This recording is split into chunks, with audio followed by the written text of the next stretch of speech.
Aduh, aku tuh capek banget dibohongin. Masa beli minyak kita seliter, dapatnya cuma 800-an mili? Yang bener aja, rugi dong. Menteri Pertanian Amran Sulaiman temuin peredaran minyak kita yang gak sesuai takaran. Dibungkus sih tulisnya 1 liter. Pas dicek, gak pol 1 liter. Minyak dari program subsidi pemerintah untuk menekan harga minyak goreng di pasaran ini gak cuma isinya saja yang gak sesuai, harganya juga weh. Harganya itu harusnya kalau ikut HET alias harga eceran tertinggi di angka 15.700. Ini dijual dengan harga Rp18.000 per liternya.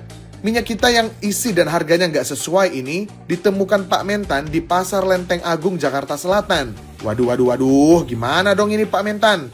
Kami temukan ini minyak kita. Minyak kita dijual di atas HET.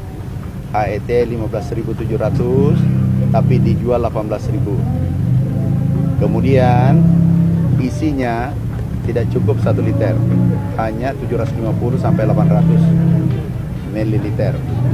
Ini tidak cukup 1 liter. Kami minta ada PT-nya nih, PT Arta Eka Global Asia. Kami minta diproses, kalau terbukti ditutup. Wayolo, bakal ditutup kalau ditemuin adanya kecurangan dalam produksi minyak ini.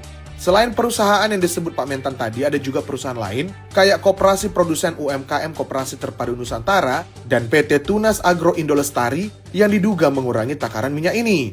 Wah, yang bener aja gitu loh ngitungnya. Masa di label sama diisinya beda jumlah? Gimana menurutmu?